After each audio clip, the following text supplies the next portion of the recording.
Everyone, मैं कंचन जैन। आज के इस एपिसोड में मैं डॉक्टर बशीर बद्र साहब की ज़िंदगी से जुड़े कुछ किस्से आपके साथ साझा करूंगी। शुरुआत इनके जन्म से करती हूं। भोपाल से ताल्लुकात रखने वाले डॉक्टर बशीर बद्र साहब का जन्म 15 फरवरी 1935 को कानपुर में हुआ था। इनका पूरा नाम सैयद मोहम्मद बशीर है। डॉक्टर बशीर बद्र को उर्दू का वह शायर माना जाता है जिसने कामयाबी की बुलंदियों को फतेह कर बहुत लंबी दूरी तक लोगों की दिलों की धड़कनों को अपनी शायरी में उतारा है। कहा जाता है कि उन्होंने उर्दू साहित्य में शायरी और गज़लों को एक नई शैली और स्वर दिया, इसलिए उन्हें महबूब शायर कहा जाता है। बशीर बद्र को शायरी का शौक़ बचपन से ही था। जब वो 7वीं जमात में थे, मीन्स 7th क्लास में, उनकी गज़ल नियात फ़तेहपुरी की पत्रिका निगार में छपी, जिससे इटावा की साहित्यिक मंडलियों में खलबली मच गई। 20 साल की उम्र को पहुँचते पहुँचते उनकी गज़लें हिंदुस्तान और पाकिस्तान के प्रतिष्ठित पत्रिकाओं में प्रकाशित होने लगी थीं और साहित्य में उनकी शनाख्त बन गई थी।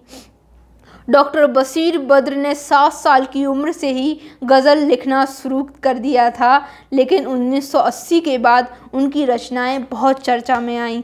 बाद में उन्हें साहित्य में उनके योगदान के लिए 1999 में पद्मश्री से सम्मानित किया गया। वह आम आदमी के कवि हैं। उन्होंने अपनी शायरी और गज़लों में अपने दर्द और भावनाओं को बहुत खूबसूरती और शालीनता से व्यक्त किया है।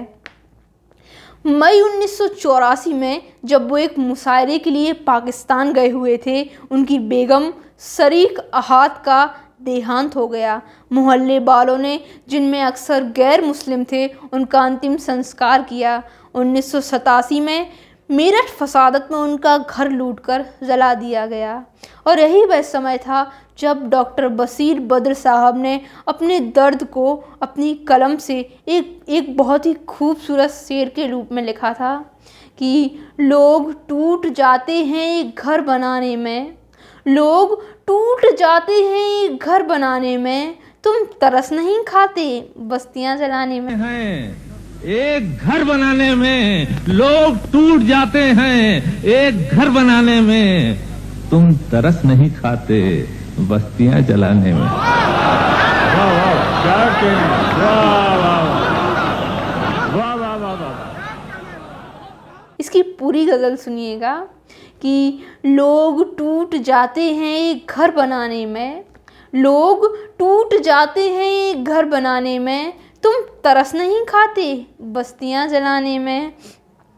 और जाम टूटेंगे शराब खाने में, और जाम टूटेंगे शराब खाने में, मौसमों के आने में, मौसमों के जाने में, कि हर धड़कते पत्थर को लोग दिल समझते हैं, हर धड़कते पत्थर को लोग दिल समझते हैं, उम्र बीत जाती है दिल को दिल बनाने में। फाख्ता की मजबूरी ये भी कह नहीं सकती, फाख्ता की मजबूरी ये भी कह नहीं सकती, कौन सांप रखता है उसके आशियाने में। दूसरी कोई लड़की ज़िंदगी में आएगी, दूसरी कोई लड़की ज़िंदगी में आएगी, कितनी देर लगती है उसको भूल जाने में। लोग टूट जाते हैं एक घर बनाने में, तुम तरस नहीं खाते बस्तियां जलाने में। 1986 में उन्होंने भोपाल की डॉक्टर राहत सुल्तान से शादी कर ली और कुछ दिनों बाद वहीं स्थायी रूप से बस गए। डॉक्टर राहत बद्र ने बताया कि बशीर बद्र जब स्कूल में पढ़ते थे तो उनकी गज़लें मशहूर हो जाती थीं। 1969 में जब डॉक्टर बशीर बद्र साहब ने अलीगढ़ विश्वविद्यालय में उर्दू में एमए करने के लिए प्रवेश लिया तो वहाँ के पाठ्यक्रम में उनकी गज़लें पहले से ही पढ़ाई जा रही थीं। जब वे एमए करने गए तो लोगों को पता चला कि मशहूर शायर अभी एमए पास नहीं हुआ है और यूनिवर्सिटी में इस बात की चर्चा थी क्या वो अपनी गज़ल पढ़कर वही परीक्षा देंगे। तब उनके प्रोफेसर ने कहा था कि ऐसा नहीं होगा, हम उनके लिए अलग पेपर बनाएंगे, उनकी गज़लें सिखाई जाती रहेंगी, लेकिन वह अपनी गज़लों की परीक्षा नहीं लेंगे।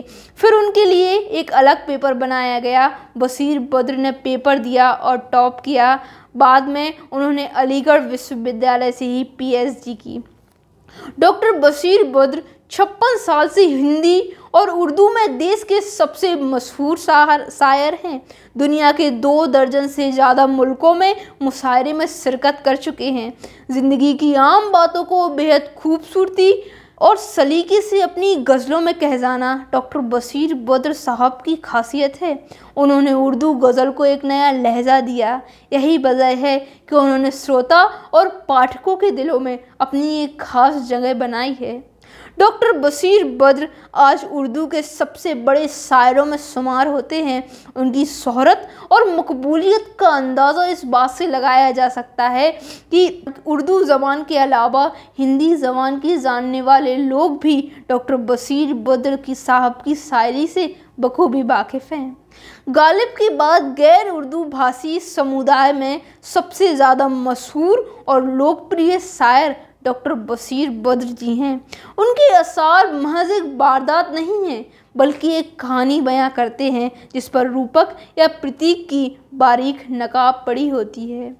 बशीर बद्र साहब का खास कारनामा ये है कि उन्होंने गज़ल में ऐसे अनगिनत शब्द शामिल किए जिनको गज़ल ने उनसे पहले स्वीकार नहीं किया था।